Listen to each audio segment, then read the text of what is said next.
It's all about the final Big Ten team left in the Elite Eight. Boy, boy, boy, was it good. They started 10-0, and now there's only one of them left in the Elite Eight. It is what it is. The Michigan State Spartans. They are the lone team left. They're heading to Atlanta for an Elite Eight showdown. I guess not, they're already there, but they're going to be in Atlanta for an Elite Eight showdown versus the SEC champion who has had all the buzz this season. The number 2 seed Michigan State Spartans take on the number 1 overall Auburn Tigers. Okay, so maybe Duke's had some buzz too, but you get it. You get what I'm saying, right? Anyway, a trip to the Final Four in San Antonio is on the line, and this one's shaping up to be an instant classic in my mind. Let's dive into the preview a little bit. First off, huge props to Michigan State under the legendary Tom Izzo, who is back in the Elite Eight for the 11th time in his tenure. This is their 27th straight. I know some people debate that, but straight, going by the record books. NCAA tournament appearance. Auburn, led by Bruce Pearl in his 11th year with the Tigers, is the top dog in the tournament, earning the number 1 overall seed with a 31 win season and an SEC regular season title. Both teams are battle tested. Both coaches are grizzled vets, and both squads are hungry for that Final Four banner. Tip-off is set for 5 o'clock p.m. Eastern Time on CBS, so clear your schedules. You're not going to want to miss this game. Let's start with the Spartans and talk a little bit more about them, and then we'll get into the Auburn Tigers, okay?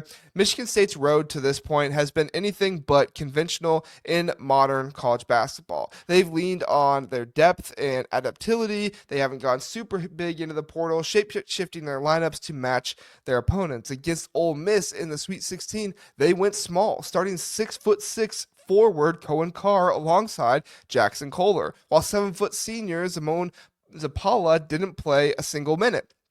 That was a strategic call by Izzo to counter the Rebels' quick, athletic wings, and it worked too, right? MSU pulled off a gritty 73-68 win, close game where they came back in the second half, led by their guards and clutch free throw shooting, going at set 19 of 22 from the line. It was an impressive performance by them, specifically Jace Richardson, who had a bit of a letdown versus New Mexico, but was absolutely fantastic versus Ole Miss. But here's the twist: small ball won't cut it against Auburn. The Tigers bring a whole different beast to the table with their front court duo of Janai Broome and Dylan Cardwell.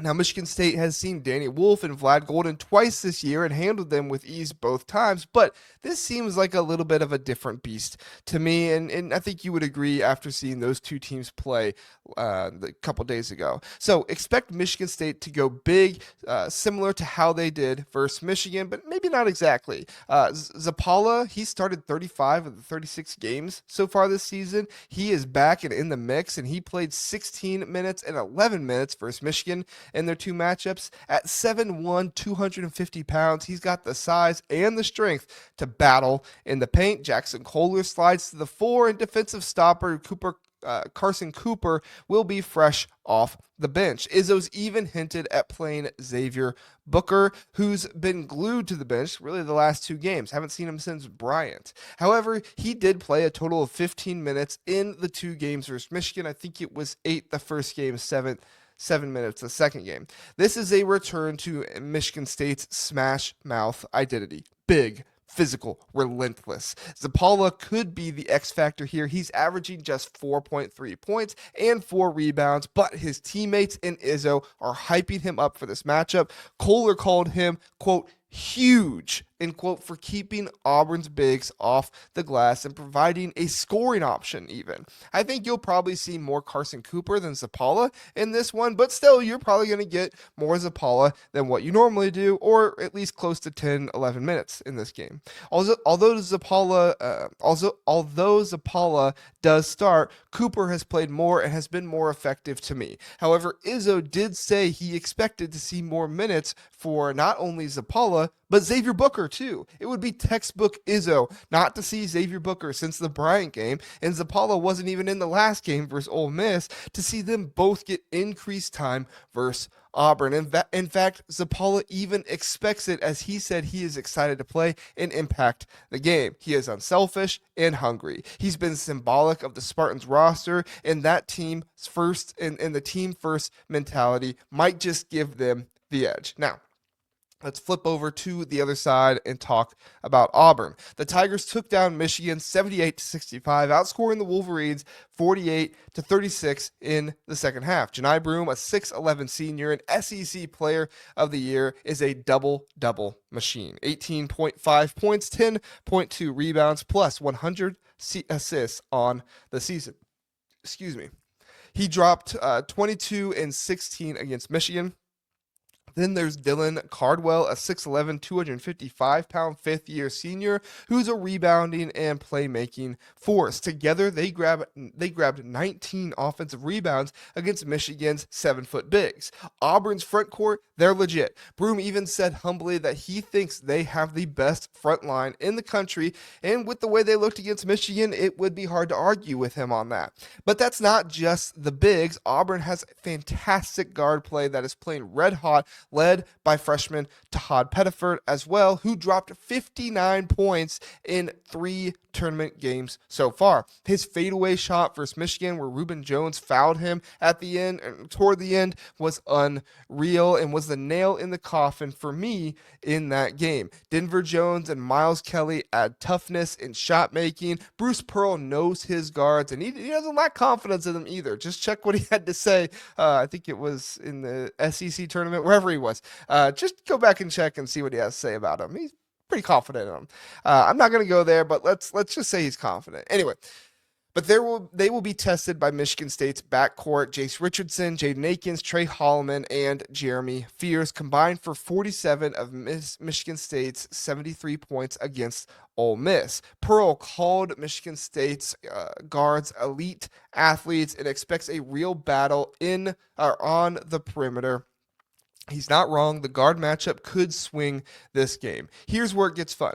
Michigan State's defense, top 10 nationally, but they don't force a ton of turnovers. They get out in the fast break and they do stuff like that very well, very efficiently, but they don't force a ton of them on average. Auburn, though, it's been pretty sloppy lately. 15 turnovers against Michigan, 13 against Alabama State. If Michigan State can exploit that, they might steal some extra possessions in this one.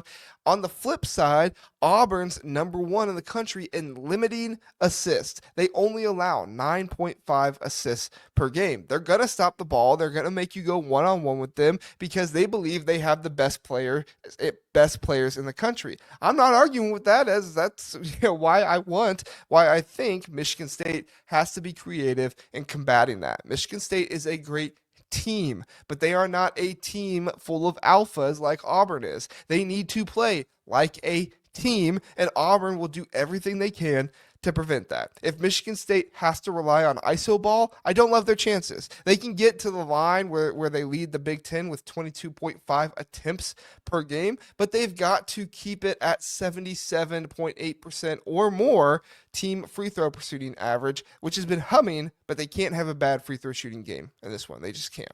Coaching is the cherry on top here, as Izzo's 8-2 in the Elite Eight games on a quick turnaround, and his prep and adjustments are legendary. He has never lost to an SEC team in the Elite Eight, and we don't want that to start now. Pearl's got 1 Final Four in 33 years and knows Auburn's talent gives them a front court edge, but he's wary of Michigan State's depth and conditioning. He said it himself, quote, Michigan State's won a lot of games late and close because they're fresh, end quote.